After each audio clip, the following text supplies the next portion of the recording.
దేవుని మాటలు మనం వినబోతూ ఉన్నాం. గత కొన్ని వారాలుగా మనం వింటున్న వాక్య భాగం ఆధ్యాత్మిక ఎదుగుదల.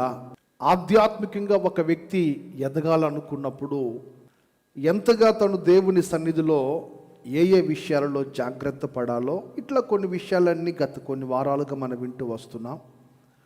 ఈరోజు మరొక మాట, ఆధ్యాత్మిక ఎదుగుదలలోనే మరొక చివరి మాట ఈరోజు మనం ధ్యానం చేసి ఆ అంశాన్ని ముగించుకుందాం. ఎఫెసీయులకు రాసిన పత్రిక 4వ అధ్యాయం 15వ వాక్యం. ప్రేమ కలిగి సత్యము చొప్పుచు క్రీస్తు వలె ఉండుటకు మనము అన్ని విషయములలో ఎదుగుదుము. ఇది సాక్షాత్తు దైవజనుడైన పౌలు, క్రీస్తు సమరూపములోనికి మార్చబడిన ఒక దైవజనుడు, మరలా సంఘము ఎలాగూ దేవుని కొరకు ఆధ్యాత్మికంగా ఎదగాలో వర్ధిల్లాలో ఆ సంగతులన్నీ తను అనుభవించి తను క్రీస్తు వలె మార్పు చెంది సంఘానికి కూడా చెబుతున్నాడు ఏమంటే, క్రీస్తు వలె ఉండుటకు మనము అన్ని విషయములలో ఎదుగుదుము.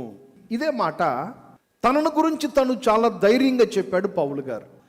నేను క్రీస్తును పోలి నడుచుకొనుచున్న ప్రకారము మీరు నన్ను పోలి నడుచుకోండి.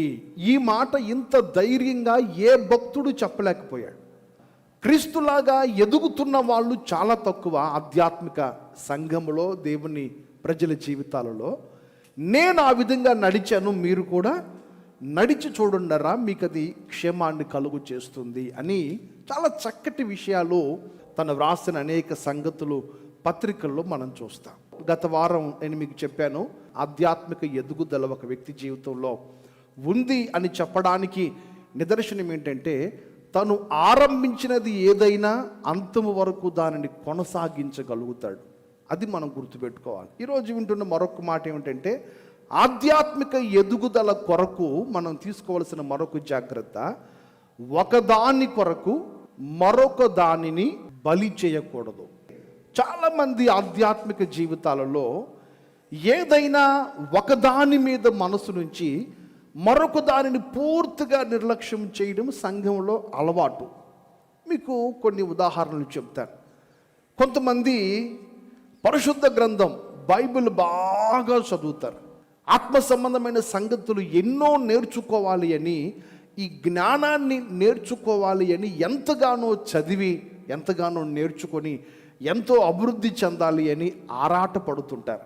కానీ భక్తి జీవితంలో జ్ఞానము ఎంత ప్రాముఖ్యమో భయభక్తి కూడా అంతే ప్రాముఖ్యం. నీకు జ్ఞానం ఒక్కటే నువ్వు సంపాదించుకొని భయభక్తులు లేకుండా బ్రతికితే ప్రయోజనం లేదు.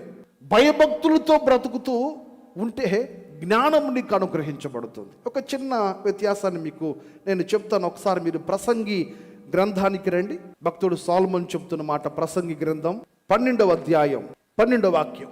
ఇదియుగాక నా కుమారుడా, హితోపదేశములు వినుము, పుస్తకములు అధికముగా రచించబడును, దానికి అంతము లేదో, విస్తారముగా విద్యాభ్యాసము చేయుట దేహమునకు ఆయాసకరము. ఇదంతయు వినిన తరువాత తేలిన ఫలితార్థం ఇదే, దేవుని యందు భయభక్తులు కలిగి ఉండి ఆయన కట్టడలను అనుసరించి నడుచుచుండవలను, మానవ కోటికి ఇదియే విధి. ఇప్పుడు నేను మీకు ఇక్కడ చెప్పాలనుకున్న ఒక మాట ఏంటంటే, ఇప్పుడు పుస్తకం చదివితే ఏమొస్తుంది? జ్ఞానం వస్తుంది, కానీ భయభక్తి రాదు. కానీ భయభక్తులు కలిగి బ్రతికితే జ్ఞానము కూడా వస్తుంది. మీరు ఒకసారి ఆ మాటను కూడా చూస్తారు. సామెతల గ్రంథంలో 1వ అధ్యాయం 7వ వాక్యం చూడండి. యెహోవా యందు భయభక్తి కలిగి ఉండుట తెలివికి మూలము, మూర్ఖులు జ్ఞానమును ఉపదేశమును తిరస్కరిస్తారు. ఇక్కడ మీరు వినాలి, పుస్తకం చదివితే జ్ఞానం వస్తుంది కానీ ఏమి రాదు? భయభక్తులు రావు. కానీ భయభక్తి కలిగి ఉంటే జ్ఞానము దానంతట అదే మన యొద్దకు వచ్చి చేరుతుంది. అధికమైన పుస్తకాలు నీకు జ్ఞానాన్ని కలుగు చేస్తాయి కానీ భయభక్తిని పుట్టించలేవు. చాలామంది జ్ఞానము కొరకు భయభక్తిని నిర్లక్ష్యం చేస్తారు. మరికొంతమంది జ్ఞానాన్ని సంపాదించుకోవడం కొరకు వారి ఆధ్యాత్మిక జీవితాన్ని కూడా త్యాగం చేసేస్తూ ఉంటారు. మీకు మరొక మాట నేను జ్ఞాపకం చేసి ముందుకు వెళతాను. పరిశుద్ధ గ్రంథ చరిత్రలో మనందరికీ బాగా తెలిసిన ఒక ప్రాముఖ్యమైన సంగతి ఏంటంటే, ఆ సృష్టి ప్రారంభములో దేవుడు నేల మంటితో నరుని సృజించి, నరుని చేసి, వానికి దేవుడు ఎలాగుంటాడో అలాంటి రూపాన్ని రూపించి తనలో జీవవాయువును వదితే తను జీవాత్మాయను అని చూస్తా. ఆ తర్వాత నేల మంటితో తీసిన నరుణ్ణి అతని ప్రక్కటెముకను తీసి స్త్రీని నిర్మించాడు.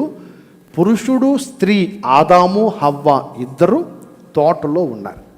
దేవుడు వాళ్ళిద్దరిని తోటలో పెట్టినప్పుడు వాళ్ళకు ఒక మాట చెప్పాడు. ఒకసారి మీరు 2వ అధ్యాయం 9వ వాక్యానికి రండి. ఆదికాండంలో, చూపునకు రమ్యమైనదియు ఆహారమునకు మంచిదియునైన ప్రతి వృక్షమును, ఆ తోట మధ్యను జీవవృక్షమును, మంచి చెడ్డల తెలివినిచ్చి వృక్షమును నేల నుండి మొలిపించెను. ఇక్కడ మీరు గమనించాలి, వీళ్ళిద్దరిని దేవుడు తోటలో ఉంచినప్పుడు ఆ తోటలో జీవవృక్షం ఉంది, మంచి చెడ్డల తెలివినిచ్చే వృక్షం ఉంది. ఈ రెండు కాకుండా ఇంకా చాలా చెట్లు తోటలో ఉన్నాయి.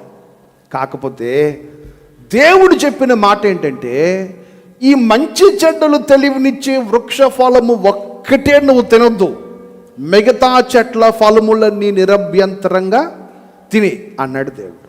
మిగతా చెట్ల ఫలాలన్నీ తినేసాయి, ఈ ఒక్క చెట్టు పండు మాత్రం తినొద్దు అన్నాడు. ఏ చెట్టు పండు అది? మంచి చెడ్డల తెలివినిచ్చే వృక్ష ఫలము నీవు తినొద్దు అని చెప్పాడు ఆయన. అక్కడ నేను మీకు చెప్పాలనుకున్న ఒక మాట ఏంటంటే, అన్ని వృక్ష ఫలములు తినొచ్చు అని దేవుడు చెప్పాడు కదా, ఆ అన్ని వృక్షాలలో జీవ వృక్షము కూడా ఉంది. మంచి చెడ్డలు తెలివినిచ్చే వృక్ష ఫలం ఒక్కటే తినద్దు, జీవ వృక్ష ఫలాన్ని తినండి. మీరు తిన్నా ఇబ్బంది ఏమి లేదు, అది తినొచ్చు. అన్నిటితో పాటు దాన్ని కూడా మీరు తినండి, కానీ మంచి చెడ్డలు తెలివినిచ్చే వృక్ష ఫలాన్ని మాత్రం మీరు తినొద్దు అన్నాడు. ఇక్కడ జరిగింది ఏంటంటే, వీళ్ళు జీవవృక్ష ఫలాన్ని తినకుండా దేన్ని తిన్నారు? మంచి చెడ్డల తెలివినిచ్చే వృక్ష ఫలాన్ని తిన్నారు. అంటే ఇప్పుడు వీళ్ళకి ఏం అవసరం అనుకున్నారు? ముందు జీవవృక్షం అవసరమా, లేకపోతే తెలివి సంపాదించుకోవడం అవసరమా? తెలివినిచ్చే ఆ వృక్ష ఫలాన్ని కూడా నువ్వు తినొచ్చు, నిరభ్యంతరంగా తినొచ్చు, నాకేం అభ్యంతరం లేదు. కాకపోతే వీళ్ళు ఏం చేశారు? ముందు తినాల్సిన దాన్ని తర్వాత తిందాం అనుకున్నారు, తర్వాత తినవలసిన దాన్ని ముందుగా తినేశారు. అంటే వాళ్ళకి అవసరమైంది జీవవృక్ష ఫలం, కానీ వాళ్ళు తిన్నది తెలివినిచ్చే చెట్ల ఫలము తిన్నారు. ఏమండి, మరి తెలివితేటలు కూడా మనిషికి అవసరమే కదా అంటే, తెలివితేటల కంటే ముందు అవసరమైంది ఏమిటో తెలుసా? ఒకసారి మీరు అదే 3వ అధ్యాయంలో ఆ జీవవృక్ష ఫలము ఏం చేస్తుందో చెప్తాను. ఒకసారి 3:22 చూడండి ఒకసారి. అప్పుడు దేవుడైన యెహోవా, ఇదిగో మంచి చెడ్డలను ఎరుగునట్లు ఆదాము మనలో ఒకని వంటి వాడాయను, కాబట్టి అతడు ఒకవేళ తన చెయ్యి చాచి జీవవృక్ష ఫలమును కూడా తీసుకొని తిని నిరంతరము జీవించునేమో అని. మంచి చెడ్డల తెలివినిచ్చే వృక్ష ఫలము తింటే వాళ్ళకు తెలివితేటలు మాత్రమే వస్తాయి, కానీ జీవవృక్ష ఫలము తింటే నిరంతరము జీవిస్తారు వాళ్ళు. ఆ సంగతి వాళ్ళకి తెలియక ఇప్పుడు వాళ్ళు ఏం తినేశారు? తెలివితేటలు ఇచ్చే చెట్టు ఫలం మాత్రం తినేశారు. ఇక్కడ నేను మీకు చెప్పాలనుకున్న మాట ఏంటంటే, మనకు అవసరమైనది నిరంతర జీవము కావాలి. నువ్వు నిరంతరము జీవిస్తే, భయభక్తులతో ఉంటే, లేక ఆధ్యాత్మిక జీవితంలో నువ్వు జీవంతో ఉంటే, తెలివితేటలు వాటంతట అవే నీ దగ్గరికి వచ్చి చేరతాయి. నువ్వు జ్ఞానం వెంట పరిగెత్తి జీవాన్ని వదిలిపెడితే ఎట్లాగూ? అదే జీవం వెంట పరిగెత్తావనుకో, జీవమైన యేసు వెంట పరిగెత్తావనుకో, నీకు కావలసిన జ్ఞానము దాని అంతట అదే నీ వెంట పడి వస్తుంది.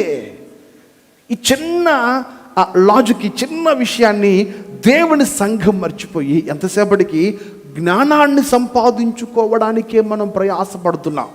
ఈరోజున చాలా స్పష్టంగా వాక్యం అంటుంది, నీవు తినవలసింది జీవవృక్ష ఫలాన్ని. కానీ వాళ్ళు క్రమం ఒకటి ఉంది. మొదటగా తినవలసింది జీవవృక్ష ఫలాన్ని, రెండవదిగా నువ్వు తినాల్సింది మంచి చెడ్డల తెలివినిచ్చే వృక్ష ఫలాన్ని. కానీ వీళ్ళు ముందేం తిన్నారు? తెలివినిచ్చే వృక్ష ఫలం తినేశారు, తద్వారా జీవాన్ని కూడా పోగొట్టేసుకున్నారు. అందుకనే ఆ 3వ అధ్యాయం చివరి వాక్యంలో మీరు చూడండి ఒకసారి. అప్పుడు ఆయన ఆదామును వెళ్ళగొట్టి ఏదెను తోటకు తూర్పున కెరూబులను జీవవృక్షమునకు పోవు మార్గమును కాచుటకు ఇటు అటు తిరుగుచున్న ఖడ్గజ్వాలను నిలువబెట్టెను. జీవవృక్షమునకు పోవు మార్గమును కాచుటకు. నిన్నటి వరకు జీవవృక్షానికి ఏమి లేదు, ఆ మార్గాన్ని కాయడానికి ఎవరు లేరు. ఎవరైనా వెళ్ళొచ్చు అక్కడికి, ఎవరైనా వెళ్ళి దాన్ని తినొచ్చు, ఎవరైనా జీవాన్ని పొందుకోవచ్చు, ఎవరైనా క్రీస్తు కొరకు నిరంతరము జీవించే వ్యక్తులుగా మార్చబడచ్చు. అయితే ఎప్పుడైతే వీళ్ళు మొదట జ్ఞానం ఇచ్చే తెలివినిచ్చే చెట్టు పండును తిన్నారో, ఇక వాళ్ళు దాన్ని తినడానికి అర్హులు కాదు అన్నాడు దేవుడు. నేను మీకు చెప్పాలనుకున్న మాట ఏంటంటే, భయభక్తులతో కూడిన జ్ఞానము నేను దేవునిలో ఆనందింపచేస్తుంది. కానీ నీవు సంపాదించుకున్న జ్ఞానము నేను దేవునికి దూరం చేసేస్తుంది, దేవుని సన్నిధికి దూరం చేసేస్తుంది. నువ్వు దేవుని సన్నిధికి దూరం అయిపోయేటట్లుగా చేస్తుంటే నీ జ్ఞానం వలన ఏమిటి ప్రయోజనం? ఆ జ్ఞానం వలన నీకేమైనా ప్రయోజనం ఉందా? ఆ జ్ఞానం వలన నీ ఆధ్యాత్మిక ప్రయోజనం ఏమైనా నువ్వు పొందగలుగుతున్నావా అంటే లేదు. దాని దేవునికి దూరం అయిపోతున్నావు. అందుకని మరలా చెప్తున్నాను, జ్ఞానము ఒక్కటే కాదు, భయభక్తితో కూడిన జ్ఞానాన్ని మనము సంపాదించుకుందాము గాక. చేతులెత్తి స్తోత్రం చెప్పండి. నువ్వు ఏది నేర్చుకున్నా ఆధ్యాత్మికతలో ఒక మెట్టు పైకెక్కడానికి నీకు ఆ జ్ఞానం ఉపయోగపడాలి. మరి నువ్వు జ్ఞానం నేర్చుకొని అంతకంతకు దిగజారిపోతుంటే ఇక దాని వలన ప్రయోజనం ఏముంది? మరొక మాట కూడా చాలా స్పష్టంగా దైవజనుడు రాస్తూ అంటాడు. కొరింథీయులకు రాసిన మొదటి పత్రిక 8వ అధ్యాయం 1వ వాక్యాన్ని చూడండి ఒకసారి. విగ్రహములకు బలిగా అర్పించిన వాటి విషయం మనమందరము జ్ఞానము గలవారమని ఎరుగుదుము. జ్ఞానము ఉప్పొంగ చేయును గాని ప్రేమ క్షేమాభివృద్ధి కలుగు చేయును. జ్ఞానం ఏం చేస్తుంది? ఉప్పొంగేటట్లు చేస్తుంది జ్ఞానం. ప్రేమ ఏం చేస్తుంది? క్షేమాభివృద్ధిని కలుగు చేస్తుంది. ఇప్పుడు ఈ రెండిట్లో ఏది అవసరం నీకు? క్షేమాభివృద్ధి కలిగితే క్షేమాభివృద్ధితో పాటు జ్ఞానం వచ్చి చేరుతుంది నీకు. స్తోత్రం. నీకు ఎంతసేపటికి జ్ఞానం కొరకు ఏదేదో చేస్తున్నావు, పనికి మాలిన జ్ఞానాలన్నీ సంపాదించుకోవడానికి ఏదేదో చేస్తున్నావు, కానీ చివరికి భయభక్తిని విడిచిపెట్టేస్తున్నావుగా. దేవునితో నీకున్న సంబంధాన్ని పోగొట్టేసుకుంటున్నాం కదా. ఆ ఉన్నతమైన ఆ విలువలతో కూడిన భక్తి చేయడానికి నన్ను నా దేవుడు సంపూర్ణముగా బలపరచునుగాక. అందరి చేతులు ఊపుతూ బిగ్గరగా స్తోత్రం చెప్పండి ఒకసారి. నీకుండవలసిన జ్ఞానం ఎలాంటి జ్ఞానం? నిన్ను దైవ భక్తిలో పెంచే జ్ఞానం నువ్వు పొందుకోవాలి. ఒక సంబంధమైన జ్ఞానం నిన్ను భక్తిలో పెంచదు. అందుకనే చాలా స్పష్టంగా పౌలు గారు అంటాడు, జ్ఞానము కలిగిన వాడు ఉప్పొంగుతాడు, ప్రేమ కలిగిన వాడు క్షేమాభివృద్ధిని పొందుతాడు. జ్ఞానం గలవాడు ఎంతసేపటికి నాకది తెలుసు అని వాడితో వీడితో వాదన పెట్టుకోవడానికి చూస్తాడు. కానీ ప్రేమ కలిగిన వాడైతే తనకు తాను క్షేమాభివృద్ధిని కలుగు చేసుకుంటాడు. అందుకని దైవికమైన జ్ఞానము మనొక్కొక్కరికి దేవుడే అనుగ్రహించునుగాక. ఆ జ్ఞానం ఎట్లాంటిదో ఒకసారి మీరు యాకోబు రాసిన పత్రికలో మనందరికీ బాగా తెలిసిన మాట ఒకటి ఉంది కదా. 3వ అధ్యాయం 17వ వాక్యం. పైనుండి వచ్చు జ్ఞానము మొట్టమొదట పవిత్రమైనది, తరువాత సమాధానకరమైనది, మృదువైనది, సులభంగా లోబడేది, కనికరముతోనూ మంచి ఫలములతోనూ నిండుకునేది, పక్షపాతమైనను వేషధారణ అయినను లేనిదై ఉన్నది. నీతి ఫలము సమాధానము చేయు వారికి సమాధానమందు విత్తబడును. మామూలు జ్ఞానం పొందుకున్న వాడికి దైవిక జ్ఞానాన్ని పొందుకున్న వాడికి ఉన్న వ్యత్యాసం ఏంటంటే, దైవిక జ్ఞానము పొందుకున్నవాడు పవిత్రతలో నిలిచి ఉంటాడు. తర్వాత సమాధానకరంగా ఉంటాడు. తర్వాత మృదువుగా బ్రతకగలుగుతాడు. తర్వాత సులభంగా లోబడతాడు. తర్వాత కనికరంతో నిండుతాడు. మంచి ఫలములతో నిండుకుంటాడు. పక్షపాతం లేకుండా ఉంటాడు. వేషధారణ లేకుండా బ్రతుకుతాడు. ఇవన్నీ ఎవరు చేస్తారు? పైనుండి వచ్చు జ్ఞానము పొందుకున్నవాడు మాత్రమే చేయగలడు. అంటే అర్థం ఏంటంటే దైవికమైన జ్ఞానము కలవాడు మాత్రమే ఇది చేయగలడు. దైవికమైన జ్ఞానము లేనివాడు పవిత్రతలో నిలిచి ఉండలేడు, లోబడలేడు, మృదువుగా బ్రతకలేడు, సమాధానకరంగా ఉండలేడు. ఎంతసేపటికి తన జ్ఞానము తనని ఏం చేస్తుందట? ఉప్పొంగేటట్లుగా చేస్తుంది. అందుకనే నీవు జ్ఞానము కొరకు భక్తిని విడిచిపెట్టకుండా భయభక్తితో కూడిన జ్ఞానాన్ని దేవుని ఎదుట సంపాదించుకుందుము కాక. ఆమేన్.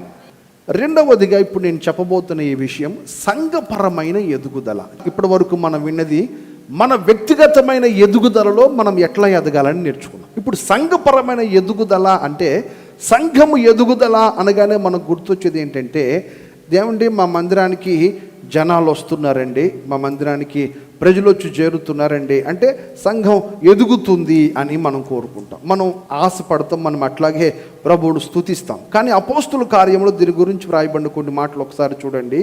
అపోస్తుల కార్యం 2వ అధ్యాయం 41వ వాక్యం.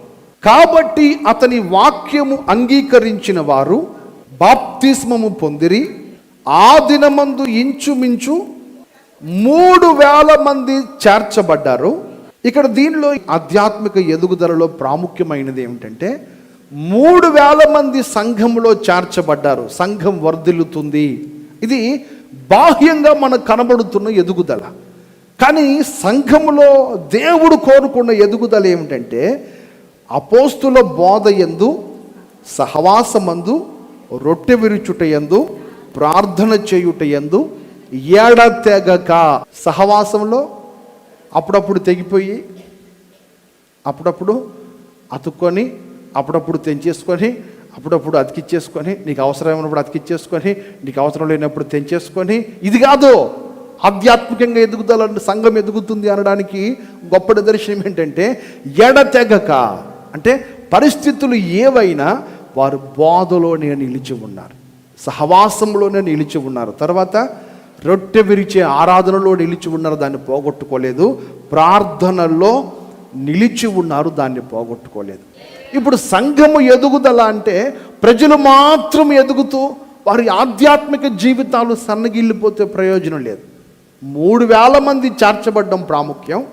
చేర్చబడిన వారందరూ ఎడతెగక ఆయనలో నిలిచి ఉండడం కూడా ప్రధానమైనటువంటి విషయం. అందుకనే దేవుని సంఘములో జనాభా సంఖ్య పెరుగుతూ ఉన్న కొలది ఆధ్యాత్మిక ఎదుగుదల కూడా సంఘాలలో కనబడునుగాక.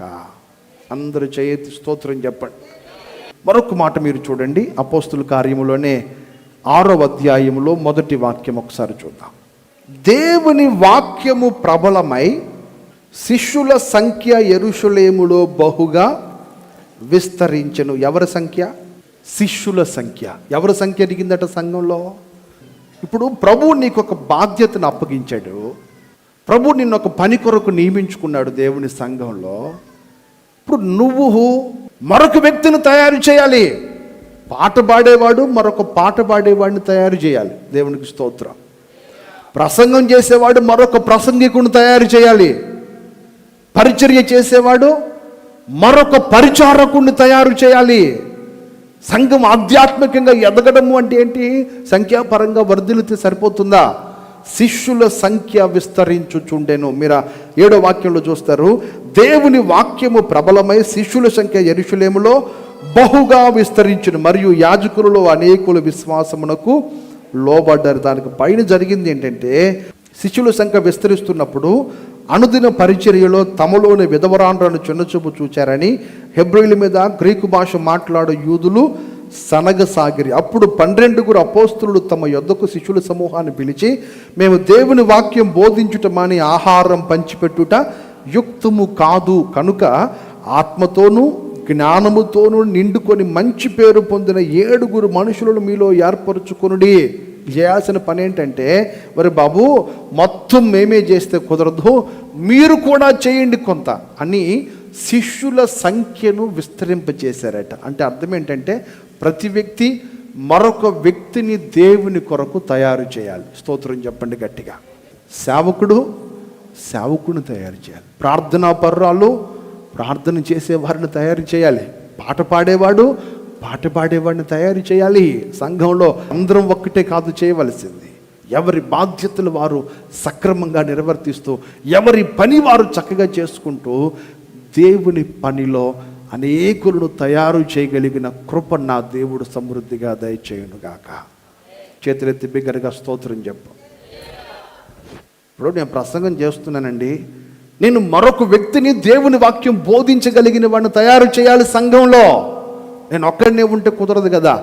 ఎప్పుడు కన్నుమూస్తానో, ఎప్పుడు దేవుని దగ్గరికి వెళ్తానో తెలియదు, ఎప్పుడు ఏ పరిచర్య ఏ విధంగా సాగుతుందో తెలియదు. మరొక వ్యక్తి తయారు కావాలి. మరి తయారు కావలసినప్పుడు నేనేం చేయాల్సిన పని ఏంటి? నా కళ్ళు ఎవరిని వెతకాలి? ఎవరు కానుకలు బాగిస్తారా అనా? ఎవరు అగ్రకులాల్లో నుంచి వచ్చారనా? లేక ఎవరు బాగా నాతో మాట్లాడతారనా?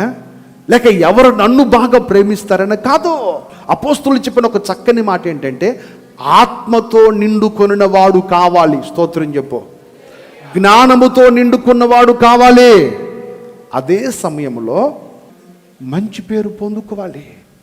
ఇట్లాంటి వారిని చూసి ఒక 7 మీరు ఏర్పరచండ్రా, వారిని అభిషేకిస్తాం అంటారు అపోస్తులు. కారణం ఏంటంటే, ఆధ్యాత్మిక ఎదుగుదల అనేది శాఖోపశాఖలుగా విస్తరింప చేయబడాలి. అది ఒకరి దగ్గర ఒకచోట అది పరిమితం కాకూడదు. దేవునికి మహిమ కలుగునుగాక. ఆత్మతో నింపబడిన వారు లేవనెత్తబడుదురుగాక.